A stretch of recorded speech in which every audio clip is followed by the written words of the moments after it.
There will now be an opportunity for silent prayer or meditation. And honorable members, as we take this moment, may we also remember the police officers and soldiers who were brutally killed in the early hours of this morning in Engcobo, Eastern Cape.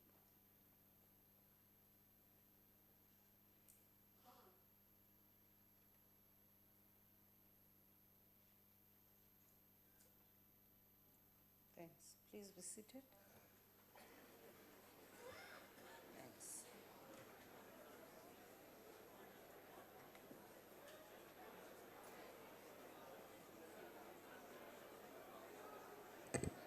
Honorable members, I wish to announce that the vacancy which occurred owing to the loss of membership of the National Assembly by Ms. J.F. Terblanche in terms of Section 47(3)(c) of the Constitution of the Republic of South Africa, 1996, has been filled by the nomination of Ms. C. Fesser with effect from the 1st December 2017.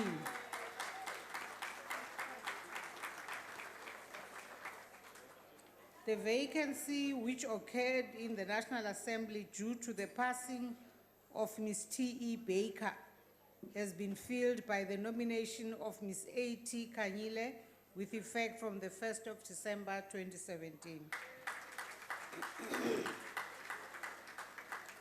Lastly, I also wish to announce that the vacancy which occurred in the National Assembly owing to the resignation of Dr. P.W.A. Mulder has been filled by the nomination of Mr. W.W. Wessels with effect from the 1st December 2017.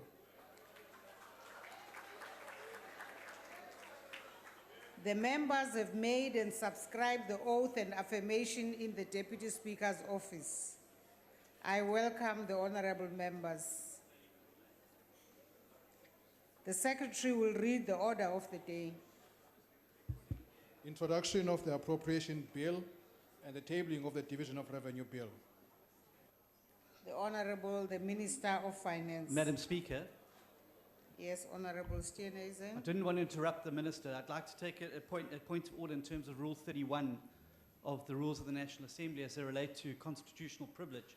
Madam Speaker, it's been brought to our attention that a full bench of the High Court in Pretoria has found that the Minister has lied under oath and has violated the Constitution of the Republic of South Africa. I would submit to you, Madam Speaker, that this renders him unsuitable to not only be a Minister of State, but also to be delivering a budget today. If you're prepared to lie under oath, how are we to understand what is credible in this budget today? Honorable I would Steenhuisen. submit that Mr. Garber should stand down. That's an issue you bring in a substantive motion. Madam Speaker, I have the motion here, and if you read Rule 30, No, not on this occasion. 31(2)(b, Honorable Steenhuisen. you need to rule whether this is a valid question of privilege, and I have the Please take your motion. seat, Honorable Steenhuisen. I have the motion here, Madam Speaker. You know how to submit it. But, Madam Speaker, you haven't Don't read just the rule. shoot. No, Honorable Steenhuisen. Madam Speaker, you haven't read the rule. Please take your read, seat, please Honorable read the rule, Steenhuisen. Madam Speaker. You must first rule whether this is a valid point of privilege or not. If it is, then I'm Honourable entitled to move a Steenhuisen. motion without notice. You are violating the rules by not reading them at least. Honorable Steenhuisen, please take your seat. Madam Speaker, can you please make a ruling in terms of the rules? You're welcome to rule me out of order, but you have to consider the rule because I have a motion without notice here, should you want me to proceed. Honorable Steenhuisen. Please make a ruling in terms of Rule 31. Honorable Steenhuisen, I'm not going to make a ruling. I'm asking you to take a seat. Honourable Speaker. So you're going to defend the Zupta again. Well, Honourable Speaker. Yes, Honorable Carter. Yeah. Honourable Speaker, I just have to, from the Congress of the People, the State of Capture report, the SACC unburning report, the betrayal Honourable of the promise Carter. report, all points to the pivotal role. Honorable that- Carter, can we that the listen to the minister- order of the day? all plays a pivotal role that Minister Malusi Gigaba played in the capture of state. Honorable And Carter. therefore, it is the wrong thing to have him stand up and participate in a budget Honorable today, Carter. of a debate that is so important to our country. Honorable Hatebe. Honorable Speaker. Honorable Speaker, I was rising on Rule 92 that you have already made a ruling against what you Honorable- wanted. So it cannot be, someone cannot come and rise on a point of order. Can I listen to Honorable Hatebe, please? Honorable Speaker, I'm rising on Rule 92 that once a speaker or a presiding officer has made a decision, no one can come and second guess the decision of the speaker. Thank you. Honourable Speaker. Honorable members, please take your seats. I did make a ruling, and my ruling with the order, and that the motion was not submitted for the speaker's consideration, and therefore we must take your seat and let's proceed with the order of the Madam day. Speaker, can I ask that you just look at the rule I before will ruling? look into the matter, Honorable Steenhuisen. But you're required in And I terms of will the rule. decide if it qualifies. But you must do that up with the front, rule. because if you do it up front, So I have the motion please take ready. your seat, Honorable Steenhuisen. Defending state capture again. I know that you are missing your colleagues in the red overalls. Honorable Minister, please proceed to the podium.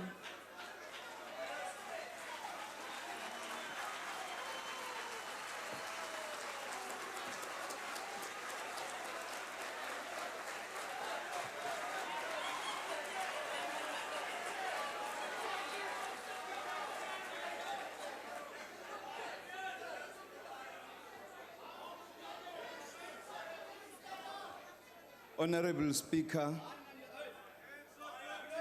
The Excellency, Mr. President, how much time do I have, sir?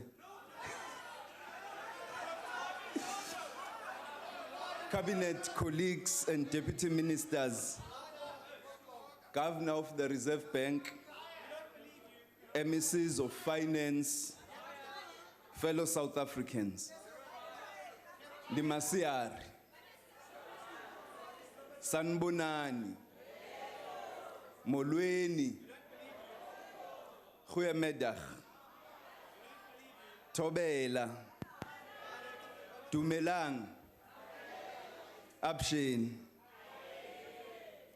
As I begin, let me table before this august house, first, the budget speech. Secondly, the 2018 budget review, which includes the fiscal framework, revenue proposals including customs and excise duties, estimates of national revenue and replies to the budgetary review and recommendations reports, the Division of Revenue Bill, the Appropriation Bill, and the estimates of national expenditure. At the very advent of our democracy, as the nation was emerging from more than 3 centuries of colonial oppression, which President Nelson Mandela described as an extraordinary human disaster that had lasted too long, he urged that out of that experience had to be born a society of which all humanity would be proud. To our highly expectant nation, he addressed the following words, that I quote, "Our daily deeds as ordinary South Africans must produce an actual South African reality that will reinforce humanity's belief in justice, strengthen its confidence in the nobility of the human soul, and sustain all our hopes for a glorious life for all," close quote. Indeed, during the past 23 years, we have as a people striven to live up to these injunctions conferred on us by that great leader of our people. it is correct that as we celebrate the centenary of his birth, we should recall his words, his thoughts, and his actions. Indeed, his dreams for our nation, in order to remind ourselves of the mammoth journey that still lies ahead of our efforts to build this society, the country of which humanity would be proud. Almost 24 years on, President Ramaphosa captured the moment and mood aptly in delivering his inspirational inaugural State of the Nation address, when he said that a new dawn was upon us and urged us to renew our nation's promise. Declaring this a year of change, renewal, and hope, he urged us to honor both Madiba and Mama Albertina Sisulu, not only in word, but more importantly in direct action towards the achievement of their shared vision of a better society. This was a profound statement, echoing the hopeful and unifying sentiments of the founders of our democracy and the living dreams of the peoples of our country. The President proceeded to outline an abiding vision for our country that has resonated with all our people, fired all of us with hope and enthusiasm, and ignited a sense of renewal. Towards the realization of this vision, the budget we present today is an opportunity to reflect on the state of the nation's finances and the economy more broadly. But most importantly, to understand how these support our social and economic objectives. This is the challenge of our time: to build a South Africa in which all people have a decent standard of living, access to economic opportunities, and opportunity to pursue their dreams. It is these core aspirations which the budget must speak to, enable, and indeed advance. We stand before you, therefore, with a profound sense of optimism, purpose, and resolve. All of us should heed the President's call, echoing the late, great Hugh Masekela, to lend a hand in addressing society's most pressing challenges. Fellow South Africans,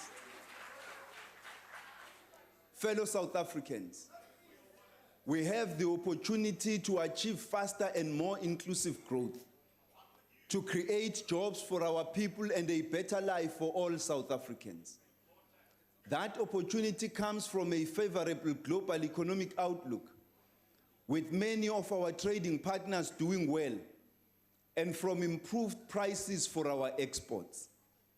That opportunity comes from a fiscal framework which has improved markedly since the October medium-term budget policy statement.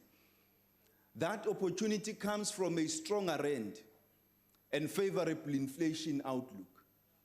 That opportunity comes from the strong partnership which has been forged between all the social partners to prevent further ratings downgrades and remove obstacles to investment, growth, and job creation. That opportunity comes from improving confidence, as business and consumers have responded positively to political developments over the last 3 months and are anticipating progressive, ethical, and decisive leadership from government. To take advantage of these opportunities, we must act with urgency to make tangible progress on issues of public governance, inclusive growth, and economic transformation. As Julius Nyerere once said, we must run while others walk, quote unquote. The resolve to grasp the opportunities of the present moment has already become evident.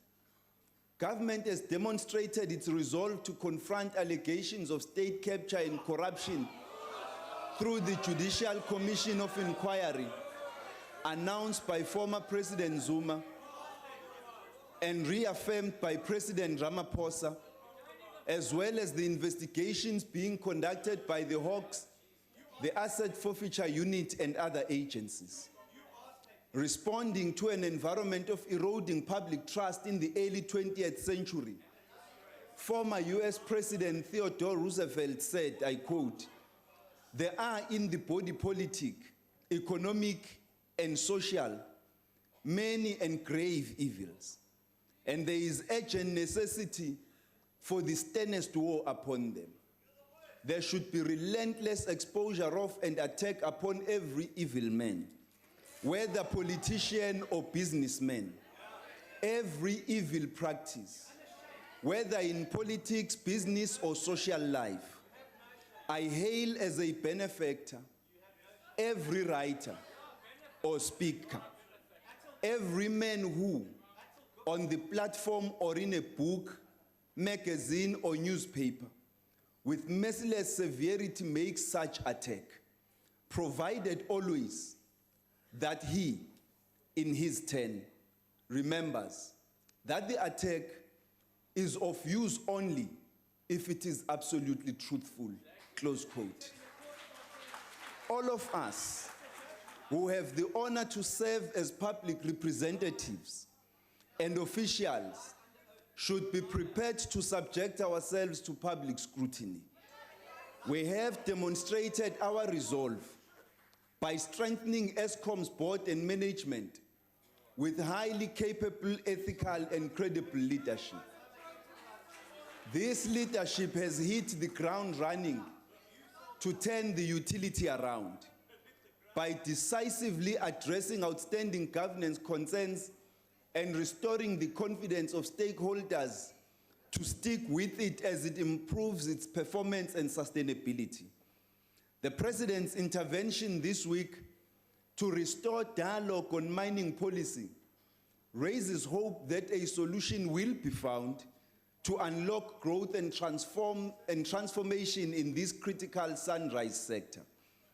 All stakeholders should be encouraged by the President's intervention and commitment to set the industry on a new path of investment, inclusive growth, and transformation. We therefore welcome the Chamber of Mines' postponement of their court action as they join this new process.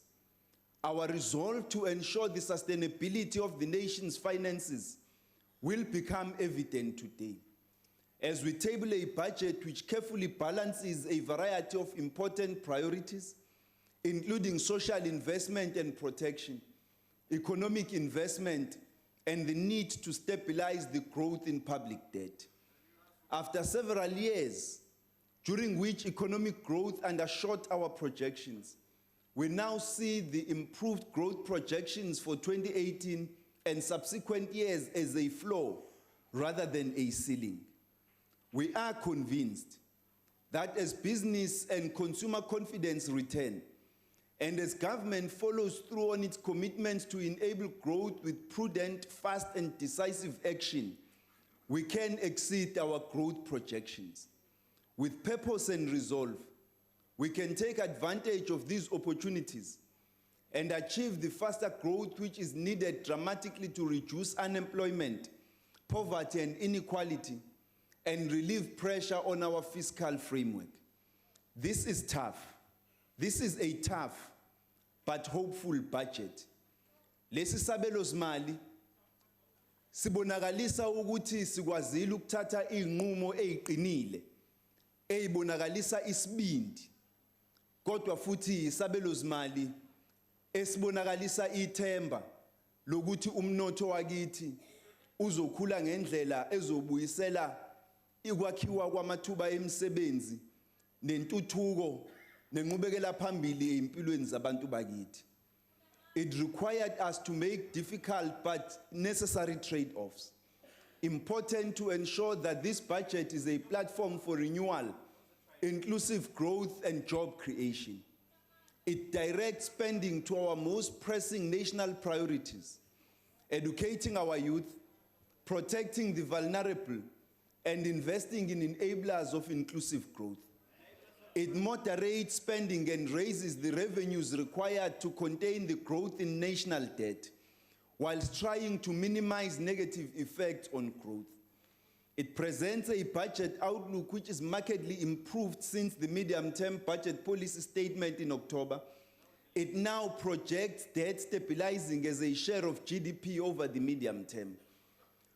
Budget 2018 charts a path out of economic stagnation, anticipating a steady increase in economic growth, which will create a path to prosperity for our people and improve our nation's finances over time. There are risks and spending pressures we will need to navigate carefully. But this budget presents a roadmap to maintaining the integrity of our public finances whilst protecting social services. Madam Speaker, we remain committed to the goals we set ourselves in the Freedom Charter, the Constitution, and the National Development Plan. Le miqulu iqhubekela phambili nokuba umhlahlandlela walapho siphokophelele khona. These goals are ultimately aimed at addressing the triple challenges of poverty, inequality, and unemployment. To achieve these goals, we have to implement radical socio-economic transformation. It would be remiss of me not to acknowledge that last year was particularly difficult for our economy. Kwakuunyaka owawunenkinga yokuthi umnotho wakithi wawukhula ngezinga elingalifanelekile. We got into a recession. We got into ratings downgrades and heightened concerns regarding the governance and sustainability of key state-owned companies. Despite this, the country's economic growth outlook has improved over the past few months because of strong growth in the primary sector of the economy, particularly agriculture, as well as a welcome recovery in investor sentiment and business confidence. Over the medium term, the growth outlook is higher than projected in last year's MTBPS. The cyclical recovery is matched by a renewed sense of optimism that the government can and will do its work effectively. This presents an opportunity for us to do the things required to reignite growth and chart a course towards meeting the objectives of the NDP and fulfilling our constitutional obligations.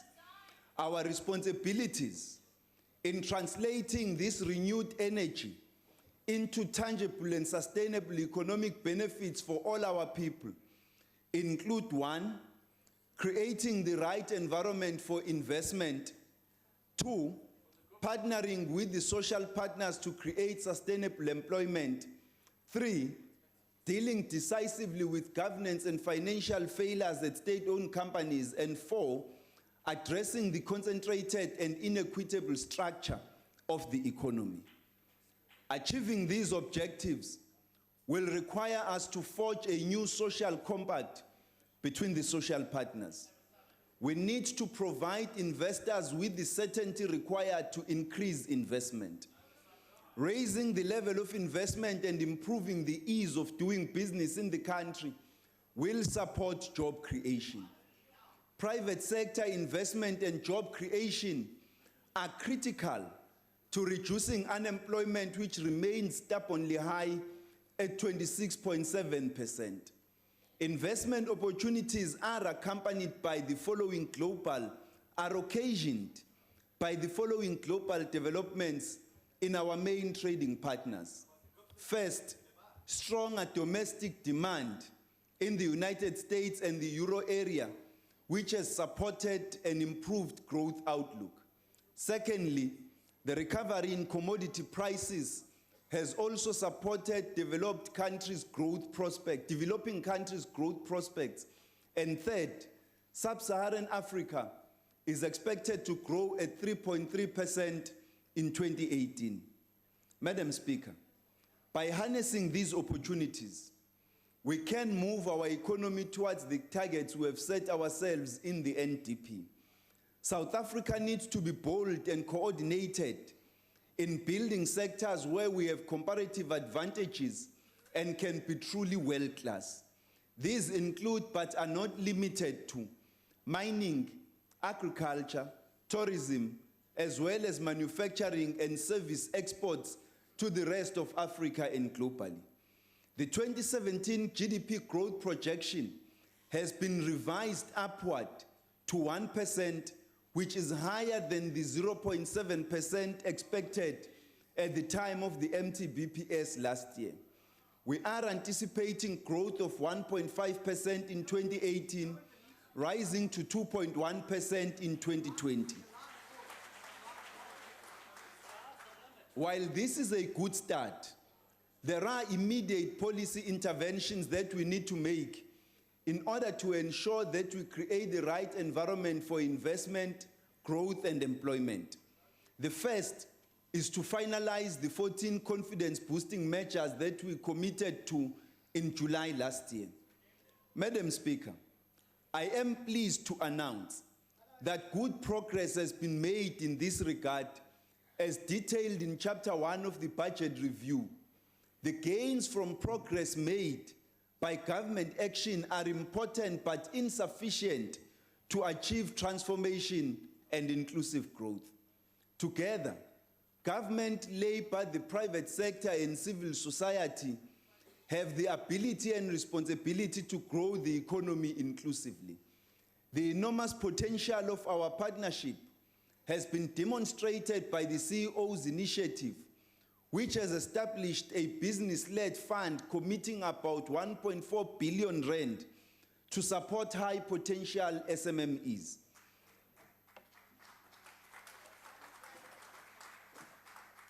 Cheers. National Treasury invited citizens to contribute suggestions through our budget tips competition. Our runner-up tipster, Karabo Tladi, reminded us that, I quote, "Government must ensure that youth are equipped with sufficient skills in business and look critically at the policies that involve funding for youth-owned businesses. If the funding for small businesses could be accessible, unemployment will be cut in half through small business initiatives," close quote. Indeed, Karabo, government must create an enabling environment for small businesses to thrive, as they are an important lever to create jobs and grow the economy inclusively. Osomabhizinisi abasafufusa bayakudinga ukwesekelwa uhulumeni ngazo zonke indlela ezingakhonakala, ngoba yibona abakwazi ukwakha amathuba emisebenzi amaningi nokusimamisa umnotho wakithi, nokwenza isiqinisekiso sokuthi labo abasakhishwa inyumbazana kwezomnotho nabo bayalithola ithuba lokuthi babe osomabhizinisi kanye nosoyimboni. Work is being done to provide crucial funding to innovative small businesses when they need it most. A fund with an allocation of 2.1 billion rand over the medium term is being developed between the Departments of Small Businesses, Science and Technology, and National Treasury to benefit small and medium enterprises during the early startup phase. This is an area that has historically had limited support because of the risks involved. By enabling new businesses with new ideas to emerge and thrive, we are radically transforming patterns of production in the economy. Another important constraint for small business is lack of market access and barriers to entry. To resolve this, our competition authorities continue to do the necessary and important work of addressing barriers to entry and rooting out anti-competitive behavior, which slows economic growth and dynamism. As the President indicated, the Competition Commission's market inquiry to investigate data prices will be completed by the end of August 2018. This will support the work being done by government to improve competition in the telecommunications sector. By deconcentrating our economy, we are radically transforming the structure of our economy. Furthermore, there is continued collaboration with our social partners at NEDLEC to improve the country's investment ratings and accelerate economic growth. While this represents much needed progress, it is inadequate to get the economy growing at the rate we need. More needs to be done.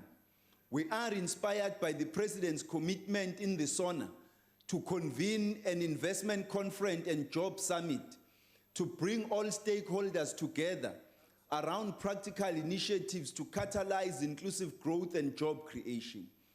Transformation calls for more than growth alone. It requires a fundamental shift in the way that wealth is created and shared. The structure of the economy needs to be transformed radically to allow for new ideas, businesses, and economic activities to emerge and to thrive. Madam Speaker, South Africa cannot be fixated on our domestic circumstances that we ignore fundamental global economic trends, dynamics, and debates that will shape the future. We must continue to chart a path for ourselves that is responsive to global change, but equally tailored to addressing the specific needs of our society that will result in truly better lives for all. In this way, and as urban poet Kendrick Lamar says, we're going to be right, we're going to be all right. At the same time, at the MTBPS, government debt was shown to be on an unsustainable path. Debt service costs were also projected to rise, crowding out social spending. Despite an improved outlook, government still faces a revenue gap of 48.2 billion rand in the current year, which carries through to the outer years of the medium-term expenditure framework.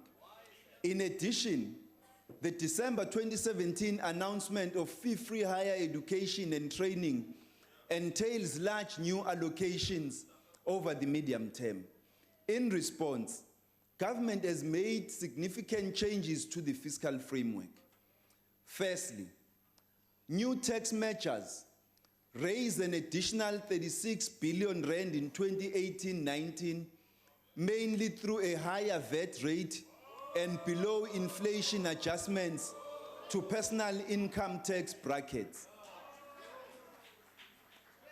Okokuqala, uhulumeni uthathe isinqumo sokuthi athathe anyuse izinga lentela elizosenyusela imali ebalelwa kumabhiliyoni angama-36, ikakhulukazi ngokwenyusa intela ebizwa nge-VAT kanjalo nezinye intela.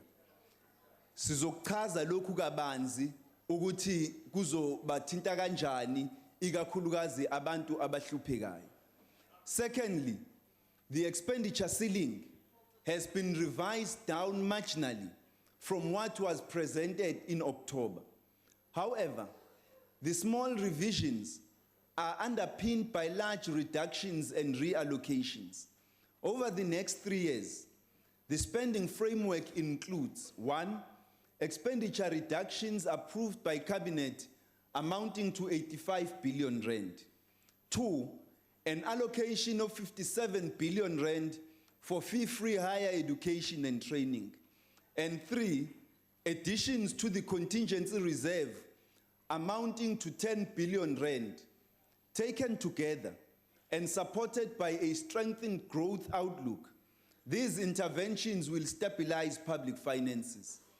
The consolidated deficit is now projected to narrow from 4.3% of GDP in 2017-18 to 3.5% in 2020-21. The main budget primary deficit closes over the medium term, helping to stabilize the gross debt to GDP ratio at 56.2% of GDP in 2022-23 and declining thereafter. These fiscal proposals will cause economic discomfort, but they are necessary to protect the integrity of the public finances. Acting now to strengthen the fiscal position will improve the outlook for the economy and increase space for future investment growth. It is the right thing to do. We dare not borrow irresponsibly, leaving it to future generations to repay. Our fiscal interventions also demand greater efficiency in the use of funds across the public sector. Government recognizes the need to shift spending away from consumption towards higher investment. Over the past decade, the public sector has invested 2.2 trillion rand in economic and social infrastructure. Yet, weaknesses in project preparation, execution, and delivery have resulted in lengthy delays and cost overruns.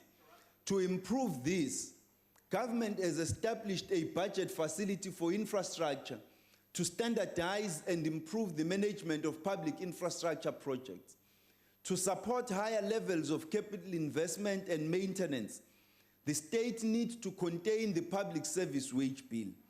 Government is working to ensure that the current wage negotiations process results in a fair and sustainable agreement.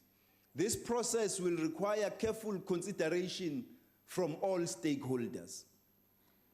Madam Speaker, the tax proposals for the 2018 budget are designed to generate an additional 36 billion rand in tax revenue for 2018-2019.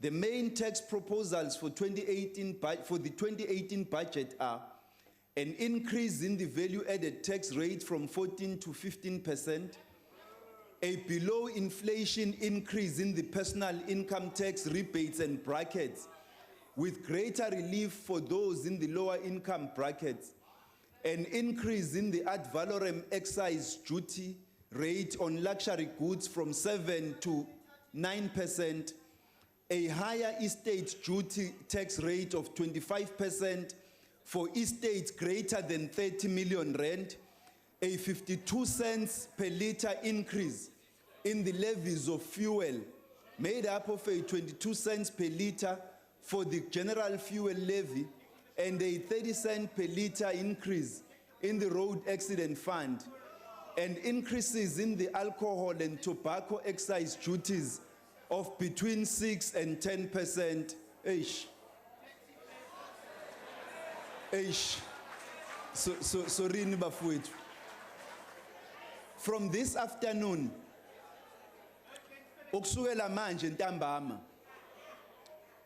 ikani likabhiya eliu 340 mils lizokwenyuka ngamasenti ayi-15.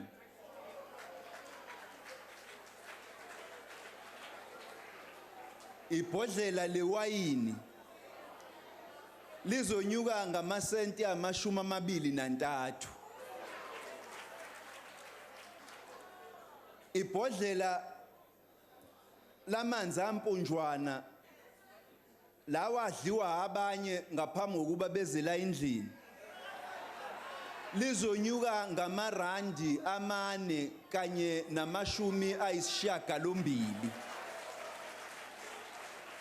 Bese iphakethe likagwayi le-20 lenyuke ngerandi namasenti ama-22.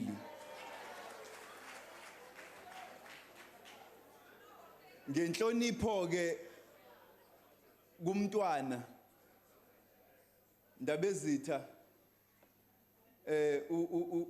lobu bakithi besintu sisabiyekile.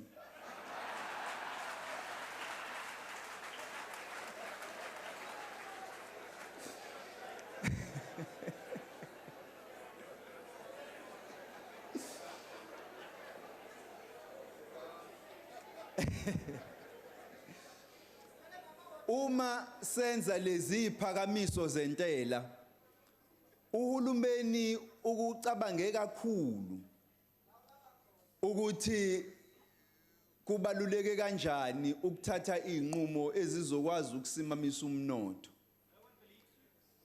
Futhi sicubungule kabanzi yonke imibono ephakanyiswe abantu nxazonke.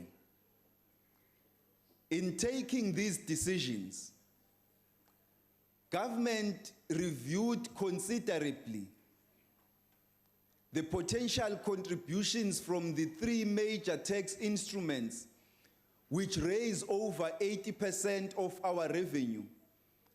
That is personal and corporate income tax and VAT.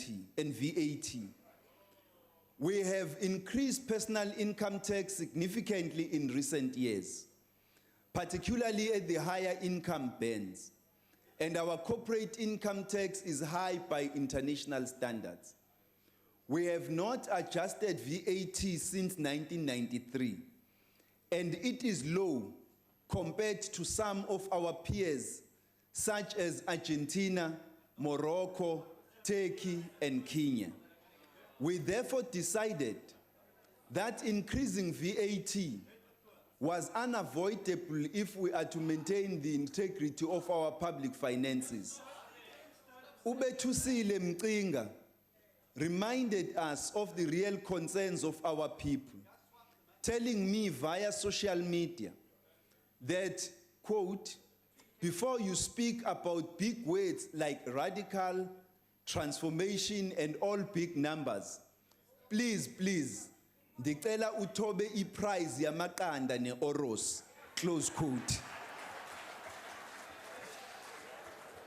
The current zero rating of basic food items, such as maize meal, brown bread, dried beans, and rice, will limit the impact on the poorest households. Izinto eyifana nempuphu, nesinkwa, nezinye sisaqhubekile ukuthi singayifaki intela kuzo ukuze abantu bakithi abahluphekayo baqhubeke nokwazi ukuthenga ukudla okuzokwazi ukubaphilisa. Vulnerable households will also be compensated through an above average increase in social grants. Sizophinda senyuse ngokwevile kancane imali yokuxhasa abahluphekayo. Some relief will be provided for lower income individuals through an increase in the bottom three personal income tax brackets and the rebates. In addition to VAT, we are increasing excise duties on luxury goods and estate duty on wealthy individuals. Taken together, we believe these proposals best protect the progressive nature of our tax regime to minimize the impact on lower income households. The increase in VAT, the 1% increase in VAT, will affect 80% of those who are at the higher spectrum of income earners in South Africa. The poor will remain protected through zero-rated basic foodstuffs and above inflation increases in social income. The National Treasury, in close cooperation with the Reserve Bank, the Financial Intelligence Center, and the South African Revenue Service, is taking several steps to detect, disrupt, and deter financial illicit flows. These measures include increasing capacity, coordinating a national risk assessment, and improving information sharing between various agencies. In line with G20 recommendations, policy measures to deal with transfer pricing and base erosion by multinational companies are being implemented and continue to be heightened. Having a sustainable tax base is important to ensure that government has enough revenue to meet its spending needs. Companies can structure affairs to reduce their tax base in South Africa and shift their profits to low-tax countries. This threatens the sustainability of our tax base and is a challenge that most governments are struggling with. The implementation of country-by-country reporting will enable SARS to ensure that companies pay their fair share of tax in South Africa. We are also investigating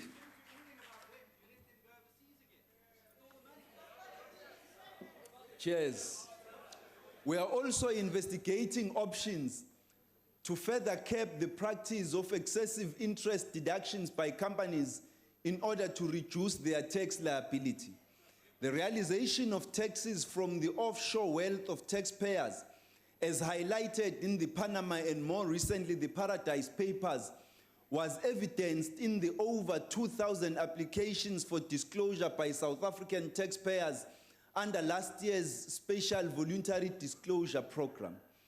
It is anticipated that by the end of March 2018, over 3 billion rand will have been collected in respect of the SVDP that have been processed, with work on remaining applications continuing into the new fiscal year.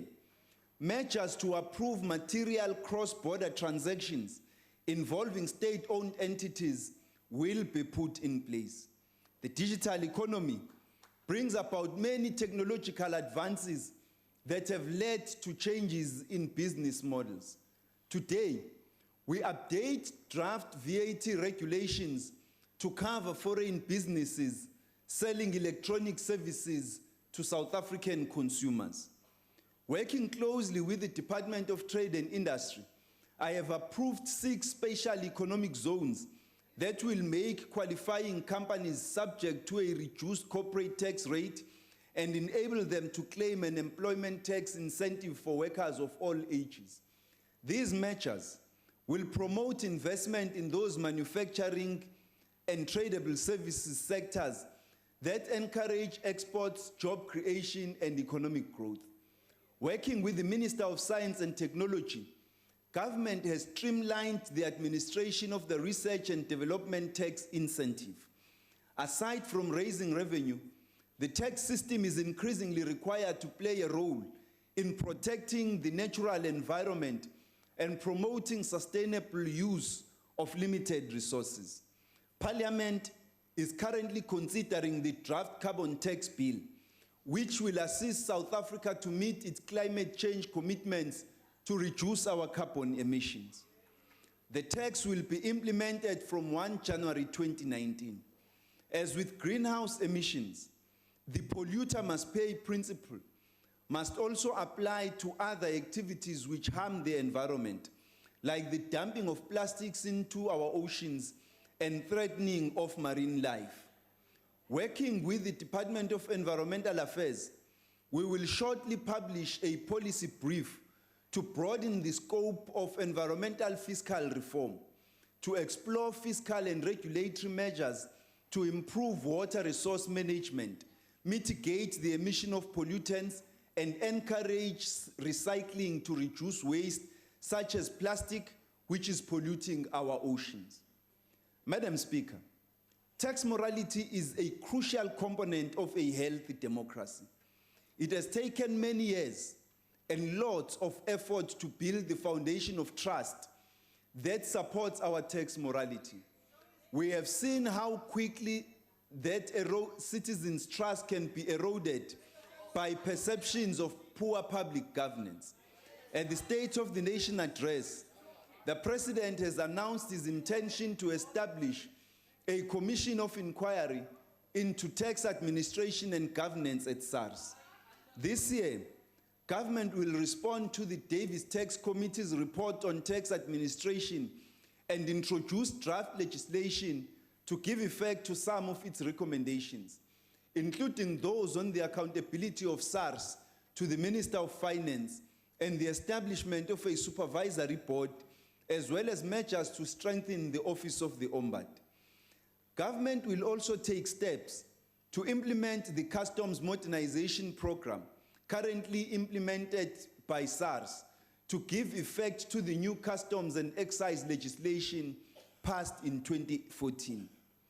Honorable Speaker, allow me now to deal with how government will be spending its limited resources. Consolidated spending will increase from 1.67 trillion rand in 2018-19 to 1.94 trillion rand, representing a nominal annual average growth of 7.6% or 2.1% in real terms. In aggregate, government will be spending 792 billion rand on basic education, 668 billion rand on health, and 528 billion rand on social grants over the medium term. This coming fiscal year alone, government has allocated over 200 billion rand for peace and security and another 200 billion rand for economic development to build a safer country and to grow our economy inclusively. The largest reallocations of resources towards government's priorities was on higher education and training, amounting to additional funding of 57 billion rand over the medium term.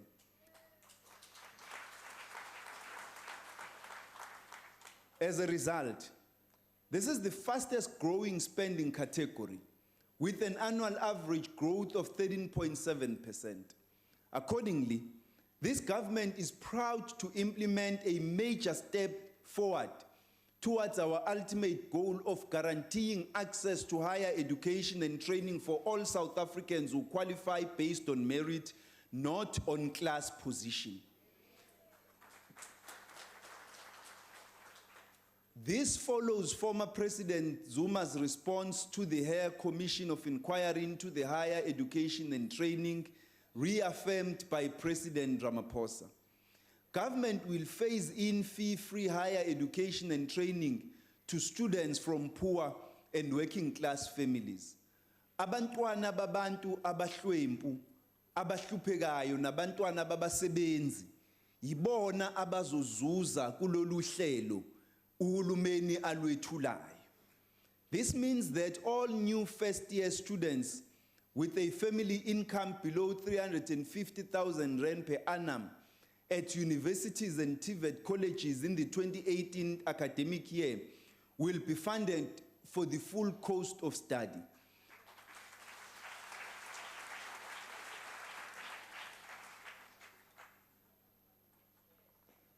This will be rolled out in subsequent years until all years of study are covered. Sebethule.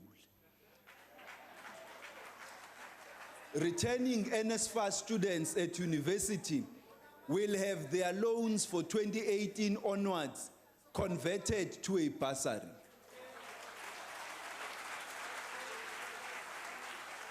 This is an important step forward in breaking the cycle of poverty and confronting youth unemployment, as labor statistics show that unemployment is lowest for tertiary graduates. This issue should not be viewed only in the context of cost and how the country can fund a major increase in spending on higher education during difficult economic times. This is an historic development. Under apartheid, this country spent decades deliberately under-educating the black child, the African child in particular, and trying to break their backs. Generations of youth and student activists made enormous sacrifices, some giving up their lives, to gain access to quality education.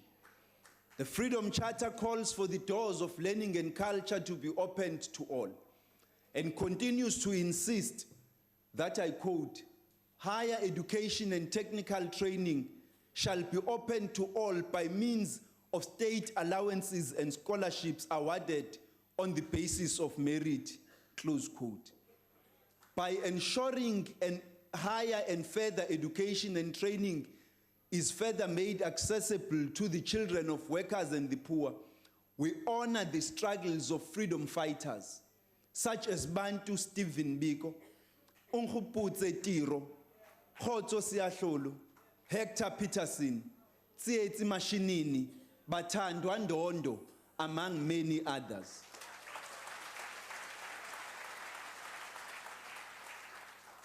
We give credence to the sacrifices of our youth and salute the youth for the sacrifices they have made over the years to bring South Africa to where she is today. This is a major achievement for South Africa and is cause for celebration. Basic education remains key focus in the 2018 budget. Over the medium term, 3.8 billion rand is allocated to the school infrastructure backlogs grant and will replace 82 inappropriate and unsafe schools and provide water to 325 schools and sanitation to 286 schools. Sizoleta amanzi, silethe izindlu zangasese ezihloniphekile, kanjalo sakhe nezikole ezihloniphekile ezizokwenza abantwana bethu bakwazi ukufunda esimweni esifanelekile. The education infrastructure grant is also allocated 31.7 billion rand over the medium term to build new schools, upgrade and maintain existing infrastructure and provide school furniture. Meals will be provided at 19,800 schools for about 9 million learners each.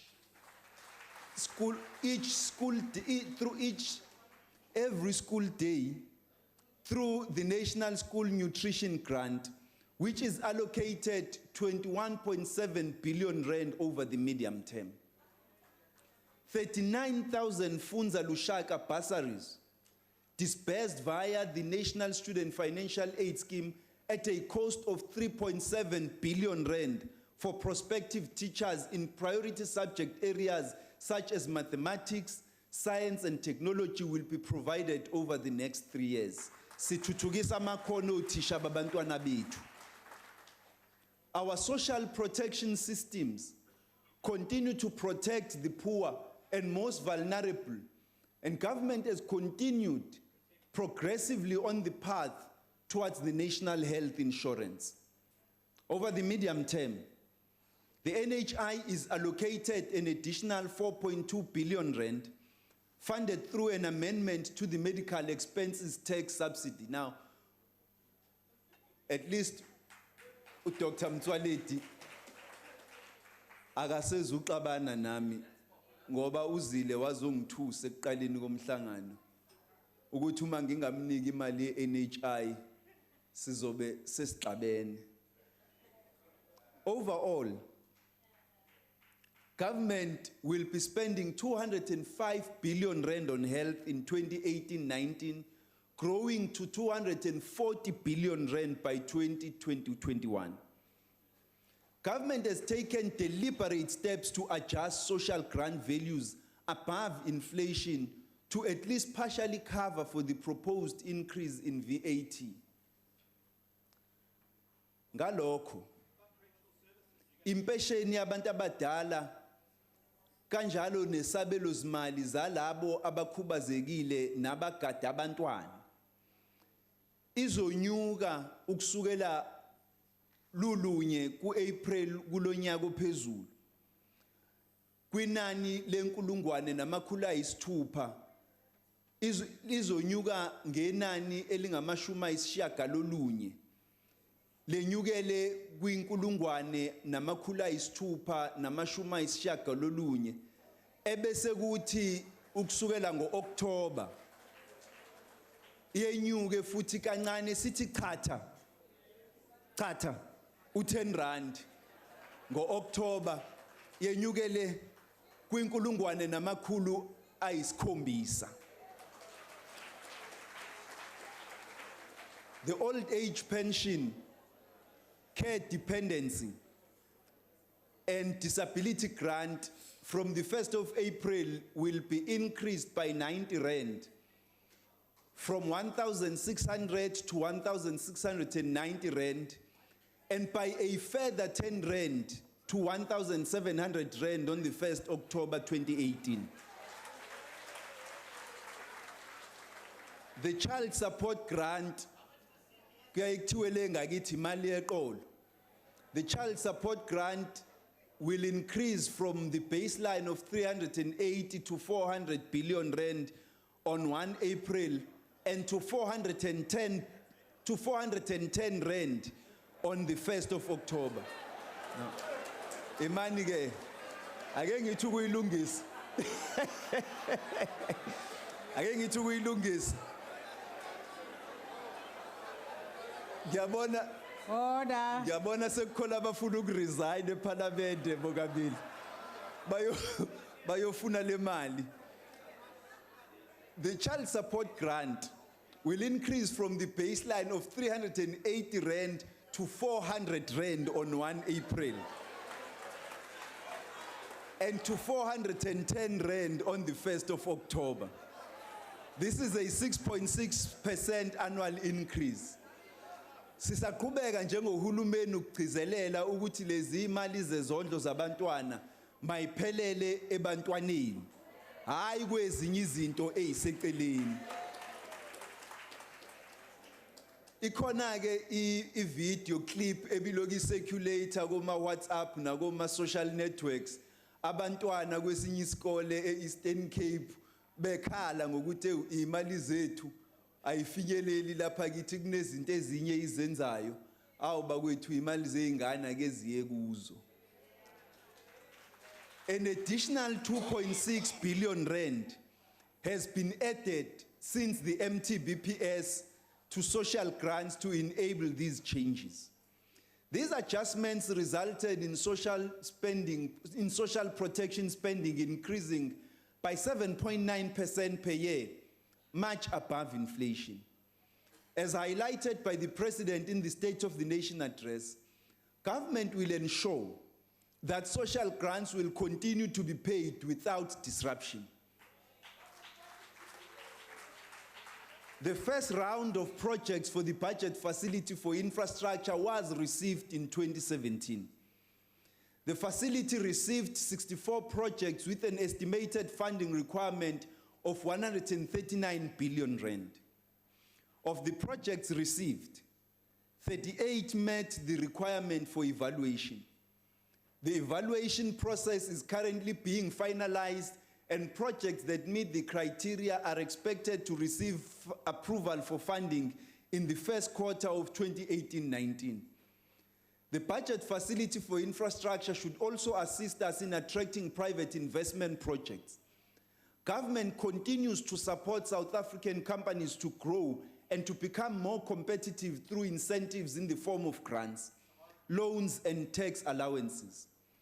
18.8 billion rand is allocated for industrialization incentives over the medium term, of which an additional allocation of 3.3 billion rand is allocated for the economic competitiveness and support package to support growth and job creation in support of the Industrial Policy Action Plan. Government is spending a significant amount on small business support in the medium term. The money aims to foster and support entrepreneurs like Ayanda and Sianda, who are here today as our special guests. Bengizocela ukuthi lapha bekhona baphakame nabaya.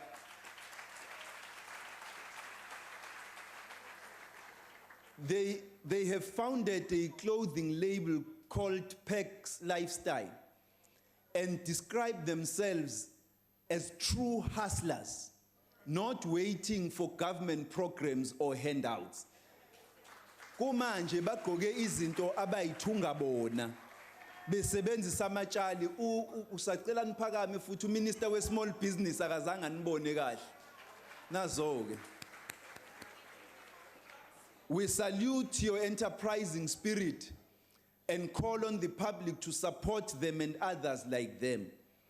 Of the incentives budget, 4.9 billion rand is allocated for industrial infrastructure projects over the medium term for special economic zones, government-owned industrial and critical infrastructure projects to promote industrial development and increase investment and exports of value-added commodities. To strengthen global market access for South African agricultural products, the Department of Agriculture, Forestry and Fisheries received an additional allocation of 40 million rand over the MTEF to upgrade infrastructure and equipment for analytical services laboratories.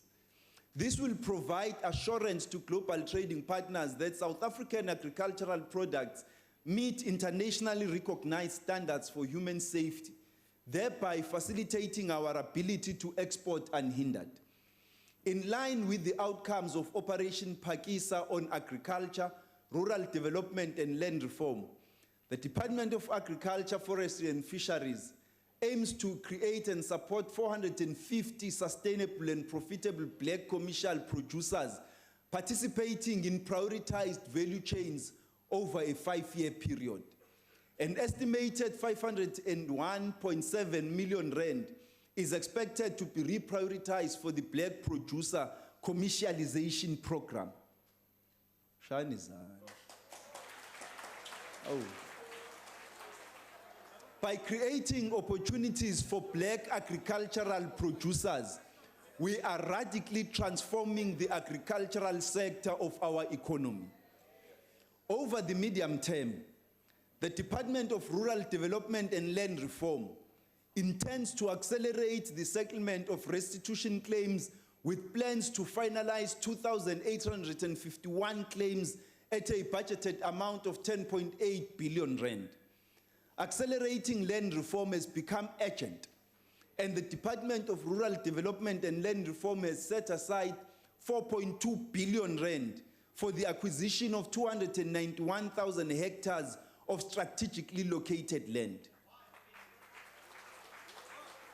The Judicial Commission of Inquiry into State Capture is ready to commence its work. Halala. Budget allocation for the Commission will be considered during the 2018 adjustment budget once its costing is finalized. The preparations for the 2019 elections are well ahead, supporting one of the crucial pillars of our young democracy. The challenges relating to the address harvesting and to record proper addresses of eligible voters as prescribed by the Constitutional Court are being resolved and will be concluded in the first quarter of the 2019 financial year. Madam Speaker, cheers. Severe drought conditions are affecting large parts of the country, and it is placing extreme strain on the supply of water to nearly 4 million people in the city of Cape Town. Patricia Dili. Some smaller towns in Northern Cape, Eastern Cape, including Nelson Mandela Bay and Western Cape, are also facing water shortages. South Africa is a water-scarce country, and our climate is changing ways that make rainfall patterns far less predictable than in the past. We need to conserve water. We have among the highest levels of per capita daily domestic water consumption levels in the world, and also some of the highest levels of inequality in reliable access to water. National government will continue to work with municipalities to respond effectively to the water crisis. Government stands ready to provide financial assistance when necessary. 1, a provincial allocation of 6 billion rand has been set aside in 2018-19 for several purposes, including drought relief and to augment public infrastructure investment. I hope, Sis Nomvula, you are happy. Minister Van Rooyen, I'm sure you are also happy. Government is concerned by the potential job losses in vulnerable farming communities as a result of the drought. We are therefore exploring the option of partially mitigating losses by temporarily increasing intake in the Working for Water program. And thirdly, allocation for drought response funds for water infrastructure projects and EPWP will be made in the adjustment budget. Fourth, to provide short-term assistance This budget includes disaster relief grants for provinces and municipalities worth 473 million rand in 2018-19. Other conditional grants can also be prioritized to respond to disasters if necessary. Madam Speaker, our Constitution requires equitable division of revenue between the spheres of government and sets out criteria that govern the divisions. Over the MTEF period ahead, after providing for debt service costs and the contingency reserve, funds available for spending on public services grow by an average of 7.1% per annum, increasing to 1.3 trillion rand next year's, and is projected to rise to 1.5 trillion in 2020-2021. Over the next 3 years, 48% of nationally raised funds are allocated to national government, 43% to provincial government, and 9% to local government. Of course, we would like to be able to allocate more to each sphere for service delivery and a larger share to local government. But the reality is that the rising cost of servicing our national debt leaves less resources available to invest in services across all spheres of government. The delivery of health services, for which provinces remain responsible, has recently come under spotlight. It should be noted that provinces face different challenges when it comes to the delivery of health services. And national government is aware and working towards resolving these challenges, whilst fast-tracking the testing of platforms in preparation for the NHI. It is for this reason that a joint health action plan spearheaded by the Department of Health and National Treasury is highly welcomed by the provinces and will focus on a number of intervention areas, including quality of care, medical legal claims, human resources, information systems, and overall infrastructure for the delivery of health services. Local government financial management. Madam Speaker, local governments continue to face significant financial management and governance challenges. Too many municipalities do not charge tariffs that reflect the full cost of the services they deliver, in particular for water services. Many municipalities do not collect the funds that are owed to them and do not adopt credible budgets. As a result, they are unable to pay their own creditors.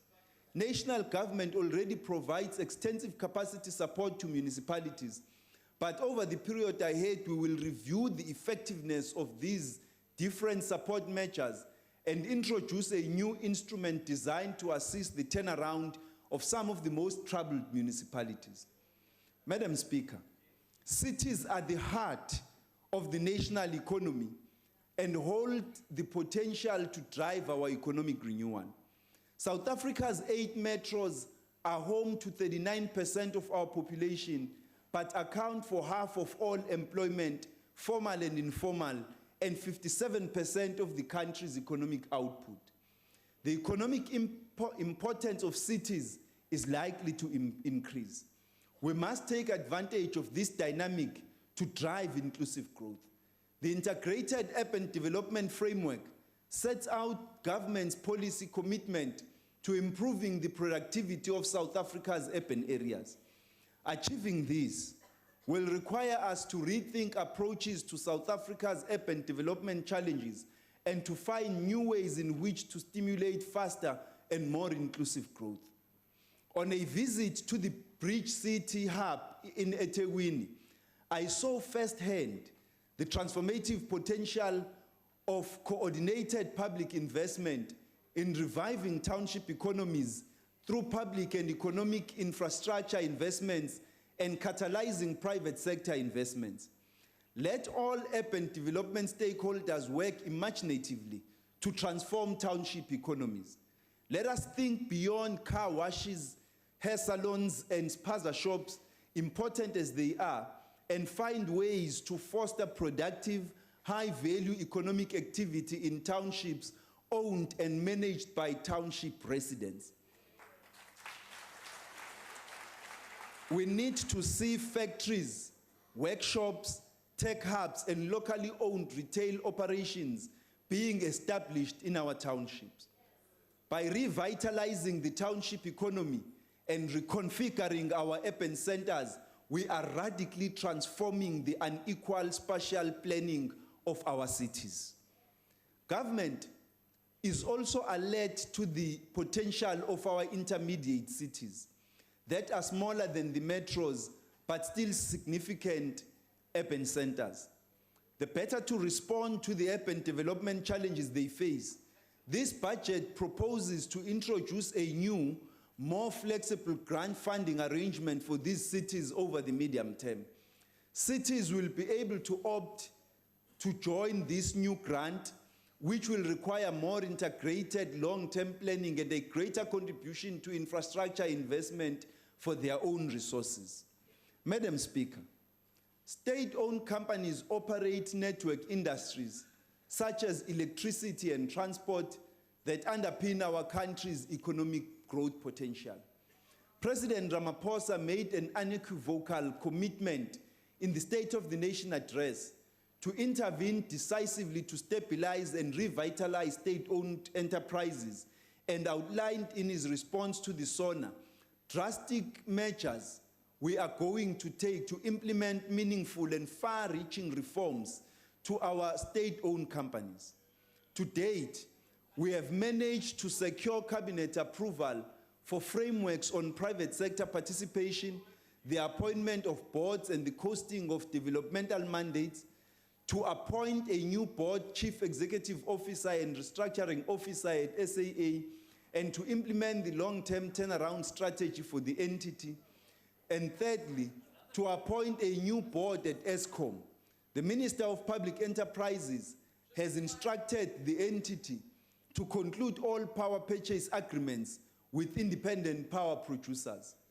The 2017 medium-term budget policy statement warned that the liabilities of several state-owned companies were falling due, and without an improvement in cash flows and governance, they would be unable to meet these obligations. State-owned companies are expected to fund their own operations. As our winning tipster Luvo Mkachi wrote to us, it is not fair for taxpayer money to be used for continual bailouts caused by operational inefficiency and financial mismanagement. We agree with Luvo. We have limited fiscal room and are loath to use it to subsidize inefficiency, rather than address social needs and invest to improve our economic competitiveness. Government recognizes that the business models of some of our SOCs are unsustainable and their capital structure too reliant on debt. To confront these challenges, we will assist them to develop and implement robust turnaround plans. This needs to be part of a holistic reform program which considers the role we want state-owned companies to play in our economic development. Some will require restructuring with equity investment. In the coming year, government may be required to provide financial support to several state-owned companies, which could be done through a combination of disposing of non-core assets, strategic equity partners, or direct capital injections. In this regard, a property audit conducted by the Department of Public Works shows that national government owns up to 195,000 properties with an estimated value of over 40 billion rand. We will work with them on a program the better to utilize or dispose of these properties in the short to medium term. Government is finalizing a framework on guarantees aimed at both reducing the exposure and improving the quality of the guarantee portfolio. We can and will continue to ensure that all state-owned companies are run sustainably and contribute to our national development. Madam Speaker, transformation of the financial services sector is critical, as the allocation of capital greatly influences patterns of ownership and production in the economy. In the financial services, government has gazetted the financial sector codes and a 100 billion rand Black Business Growth Fund has been created through the code. The fund will assist Black entrepreneurs to finance big deals, an intervention that is crucial to transforming capital allocation in the economy. The Financial Sector Summit will take place in April 2018. All of these efforts serve to extend access to South Africans who were excluded from the financial system. South Africa has a strong financial regulatory system and deep and liquid capital markets. These are critical rating strengths. The two new Twin Peaks authorities will be established on or soon after the 1st April 2018, and their powers will be phased in to ensure a smooth transition to the new and tougher regulatory system. Further steps will be taken to strengthen the system, including introducing deposit insurance and introducing a new way of resolving banks that are in financial distress. Draft legislation will be published shortly. Work will continue on reforming the legislation for financial markets and the payment system to ensure that our infrastructure remains globally competitive. The Treasury is working with the Reserve Bank, Financial Services Board, and other government entities towards a regulatory framework for all types of fintech. For instance, the emergence of cryptocurrencies is a major development to which our regulatory regime must respond. Government supports the expansion of competitive, affordable banking services and recognizes the value of digital banking services in this context. New technology offers substantial opportunities for new entrants into the financial sector. In 2017, the Reserve Bank granted 3 bank licenses, 2 for banks with significant digital banking capabilities and 1 for a new digitally focused mutual bank. These licenses will ensure banks are able to harness the power of technology and bring competition and innovation into the sector. We are pleased to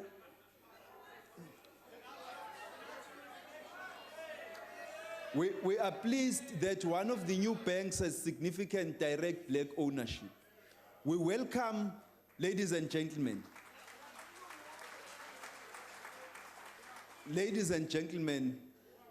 Madam Speaker,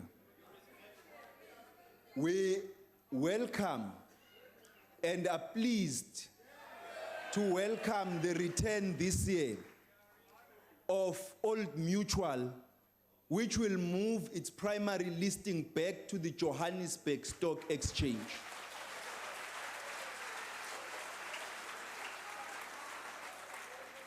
We see this as a major vote of confidence in the attractiveness and growth potential of South Africa as a market in its own right, as well as a headquarters for African operations.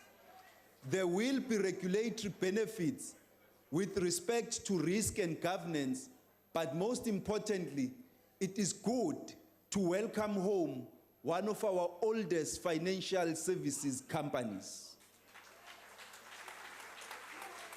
Madam Speaker, government notes recent exposure of fraudulent accounting practices, including Steinhoff, resulting in large losses for many retirement and institutional funds. Government regulators, namely the Financial Services Board, the Independent Regulatory Board of Auditors, and other regulators, have initiated investigations which are currently in progress and are working with overseas regulators to ensure that those at fault are made to account for their crimes. As President Ramaphosa said during the SONA, I quote, "We must fight corruption, fraud, and collusion in the private sector with the same purpose and intensity," close quote. It is vital that we subject corporate corruption to the same amount of scrutiny and ensure, among others, that we implement the IRPA recommendations on mandatory audit firm rotation in order to ensure the rigor of the audit process and independence of audit committees and firms. Madam Speaker, a range of reforms are proposed to make it easier for South Africans to diversify and invest into Africa. The offshore allocation limits for institutional investors are increased by 5 percentage points across all categories. This includes the special allocation to African investments, which will rise to 10%. The limit applicable to hold company, also known as treasury management companies, has also been increased. Further administrative reforms are contained in Annexure F of the budget review. Improving the treatment of retirement fund managers, of retirement fund members' government's retirement reform program will continue in 2018. Consultations at NEDLEC on annuitization of provident funds and preservation are still in progress, and it is my hope that an initial agreement can be concluded later this year. Government has also directed the Financial Services Board to proceed with measures to modernize and improve the governance of all retirement funds, starting with the requirement that all retirement funds must now submit audited financial statements annually. Other steps include the strengthening of enforcement measures, lowering costs and consolidating funds, and consulting with NEDLEC on more efficient measures to fund beneficiaries where funds are not claimed. During the current financial year, we engaged with the Auditor General and are making proposals to amend the Public Audit Act. This was occasioned by the worrying trend we see in rising unauthorized, irregular, fruitless, and wasteful expenditure. We will finalize the process this year to address these issues effectively. Madam Speaker, it is the policy of this government to leverage public procurement to support Black economic empowerment, industrialization, and development of small businesses. Public procurement, worth hundreds of billions of rands annually, is a critical lever to change the production and ownership patterns of the economy to empower Black people, women, and youth. For this reason, amendments to the preferential procurement regulations became effective on 1 April 2017. Key changes for the coming financial year include: 1, targeted procurement from designated groups, including township and rural enterprises, Black, women, and youth enterprises, cooperatives, and people with disabilities, among others. The Premier of Northwest made a very strong argument for this earlier this year. Compulsory subcontracting to designated groups in all projects or contracts above 30 million rand. Nothing prevents organs of state from applying subcontracting provisions in projects or contracts below 30 million rand. Third, designation of sectors and industries for localization to support industrial development, localization, and job creation. The Public Procurement Bill will be submitted to Cabinet in March 2018 for gazetting for public comments. It will further enable government to use public procurement strategically to advance transformation, achieve efficiencies, and improve governance.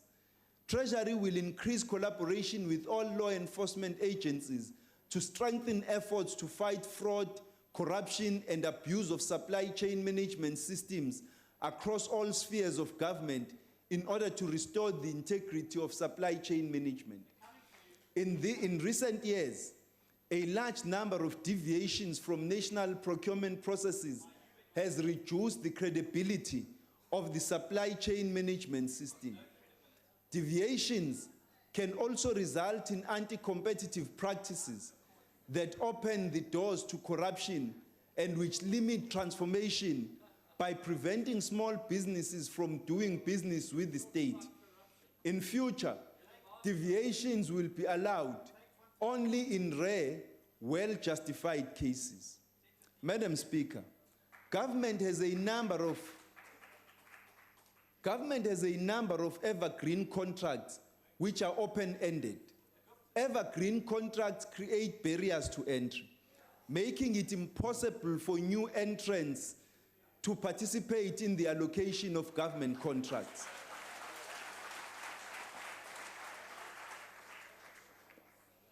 SMMEs and black-owned companies find it very difficult to participate in procurement opportunities as a result. We are therefore in the process of reviewing all of these with a view to ending them in the majority of cases.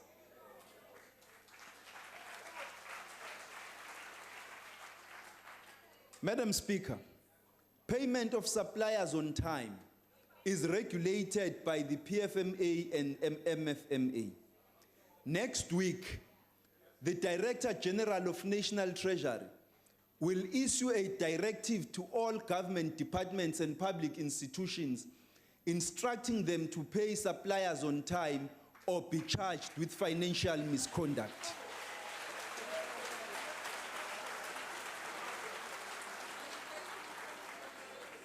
This must be monitored by accounting officers, and National Treasury will strengthen oversight mechanisms in this regard. We will work with colleagues in all spheres of government to improve performance of public entities on this critical issue. Value for money and efficiency in spending remain critical in our drive to ensure the effective management of public resources. We are currently rolling out the strategic procurement framework that provides for a differentiated approach of procurement based on the characteristics of each commodity. A differentiated approach can achieve efficiencies through economies of scale, reduced duplication, and transparent pricing.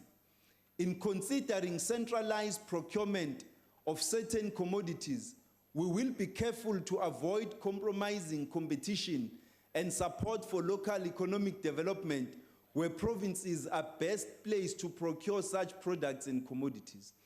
Together with the Department of Public Works, we will embark on an intensive drive to reduce government spend on rental and property leases.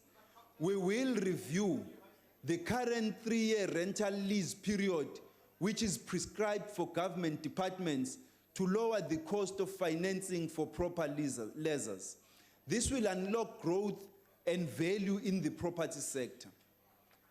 Before I talk about open budgeting, I want to thank members of the public for their kind suggestions and offers to assist us on various matters.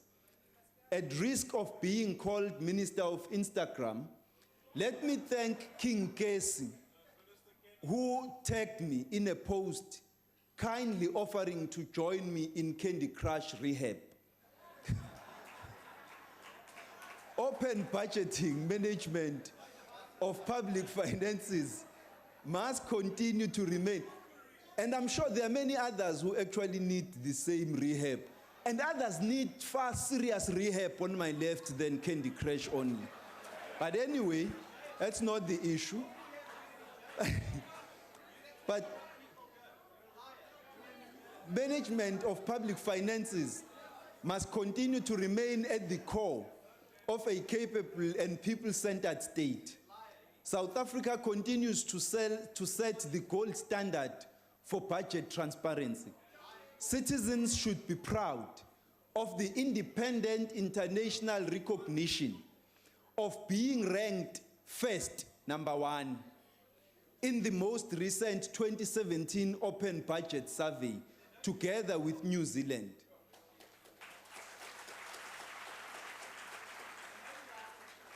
We are grateful for the historical contributions of oversight institutions like Parliament and the Auditor General towards this achievement.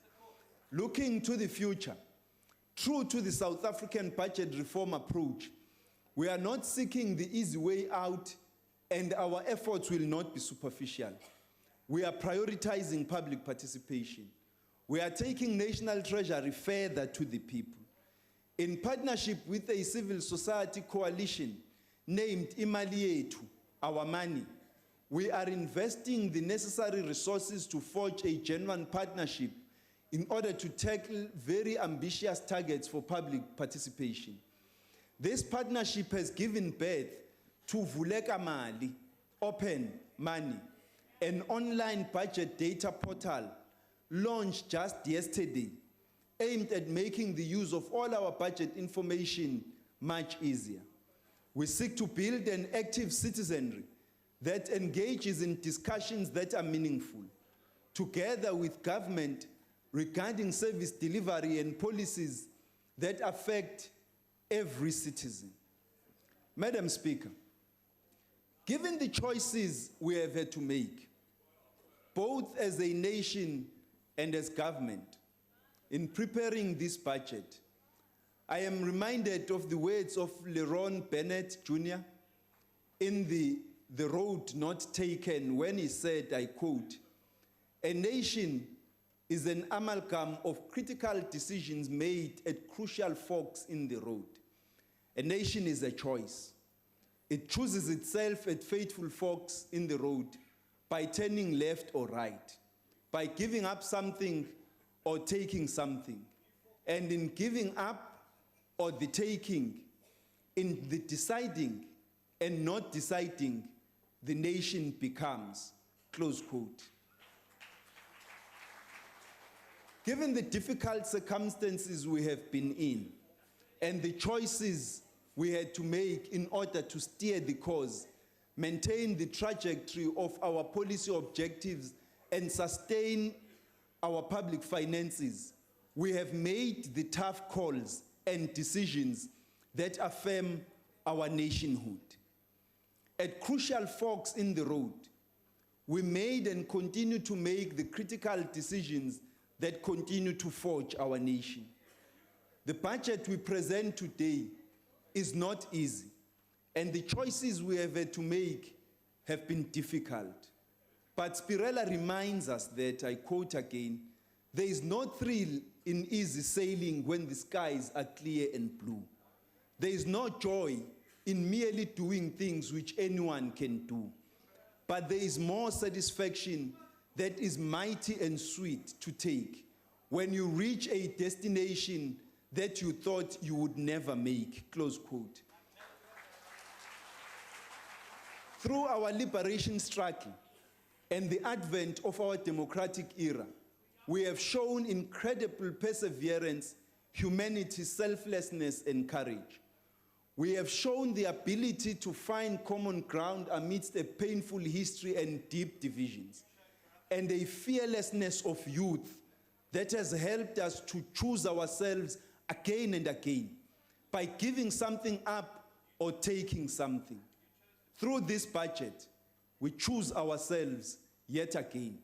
We do the things Madiba dared us to do at the advent of our democracy that would affirm humanity's conviction in the nobility of our cause and its pride in our efforts and daily deeds. We must once again embody these core values if we are to meet our current challenges. We can and must find in ourselves the ethical leadership of Madiba, the selflessness of Albertina Sisulu, and the humanity of Hugh Masekela. Let this be the year of renewal, revitalization, and a step change in progress in fostering inclusive economic growth which rolls back unemployment, poverty, and inequality. The opportunity is before us. To take advantage, we need to be able to see beyond our individual interest to the national interest, as Madiba so often did, and to find common ground. Let us work together to create a better life for every South African and inhabitant of our beloved country. Let us each lend a hand. Let us, no. Don't rush. Don't rush. Let us remember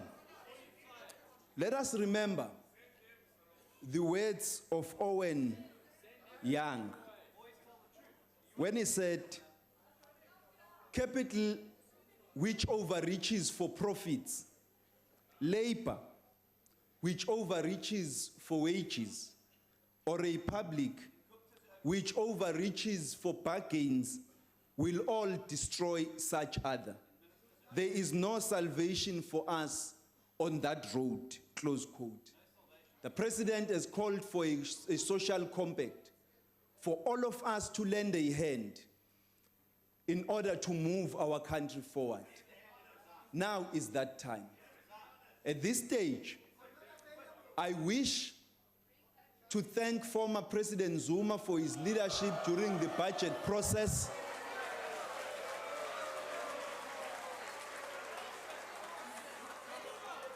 I wish to thank you, President Ramaphosa, both in your former capacity as a deputy president and now in your capacity as president, for your leadership, for your wise counsel and commitment in unblocking obstacles to inclusive growth. I am grateful to my cabinet colleagues who share with me collective responsibility for the shaping and implementing of this budget. I sincerely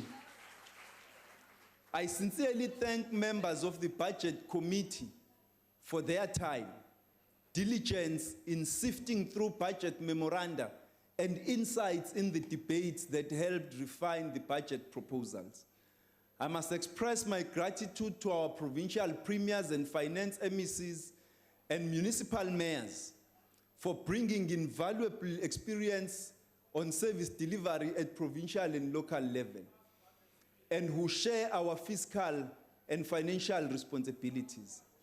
Thank you, Deputy Minister Buthelezi, for your constant support along this journey. Our collective thanks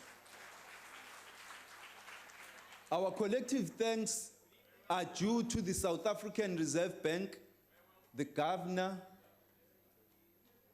of the South African Reserve Bank, who now also chairs the IMFC of the IMF, the South African Revenue Service, Commissioner Moyane, I don't know where he's sitting, and the finance family institutions. Due thanks are also to the Financial and Fiscal Commission and the chairperson, Professor Daniel Plakis, whose advice is critical for the integrity of our intergovernmental fiscal system. Honorable Karim, De Beer, and Posa, and the Finance and Appropriation Committees, who have responsibility for considering the division of Revenue Bill, the Appropriation Bill, and today's revenue and expenditure proposals. Thank you too. Due thanks are also to the NETLEC, its Executive Director, Mr. Madoda Vilakazi, and representatives of the business, labor and community constituencies on the Public Finance and Monetary Chamber for bringing a holistic perspective to our economic challenges. I want to sincerely thank the Director General, Dondo Andrew Mukhajane, and the team at National Treasury for your expertise,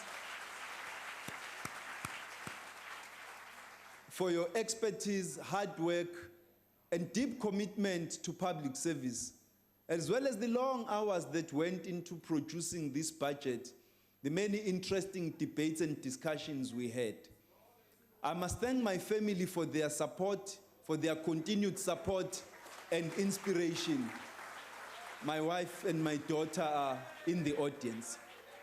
Most importantly, I would like to thank South Africans who listened to this budget speech for their kind attention, for their advice and contributions, and their constructive criticism that often helps us to become better at what we are doing.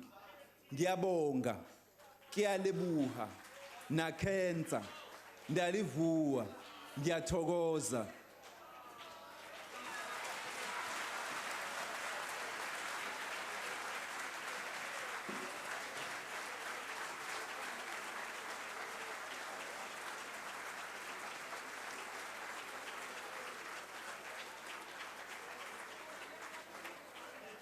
I thank the Honorable the Minister.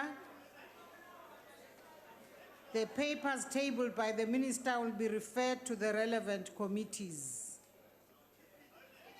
Now, honorable members, before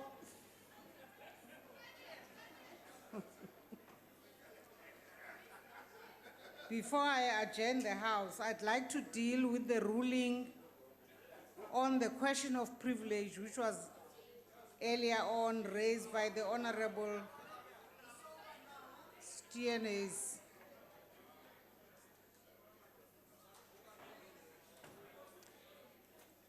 Steenhuisen. I wish to state this and clarify some matters. Rule 31, which deals with privilege, states that a member who wishes to raise a perceived breach of privilege must report it to the Speaker without delay. Sub-Rule 2 states that if the alleged breach of privilege is in the Speaker's opinion adequately substantiated and may affect a sitting of the House on the day on which the question of privilege is reported, or in the immediate future, the Speaker may make an immediate ruling on the matter and announce it in the House, or provide the member with an opportunity during the sitting to move an urgent motion without notice. Sub-Rule 3 states that if the alleged breach of privilege does not directly affect a sitting of the House in the immediate future, the Speaker must refer the matter to the Powers and Privileges Committee. Honorable members, there are ways and means of dealing with the matter that Honorable Steenhuisen has highlighted. One such mechanism is to present a substantive motion or motion of censure for consideration by the House. A member could also refer such a matter to the Committee on Members' Interests and Ethics. There also remains a possibility for the matter to be referred to the Powers and Privileges Committee if it relates to contempt. My determination, therefore, was that the matter did not affect the sitting of the House. Hence, I did not think allowing the motion without notice was appropriate. I therefore believe that any of the other options stated above remain open to the honorable member. I thank you. That concludes Madam the Speaker. business. That concludes the business for the day. The House is adjourned. Don't.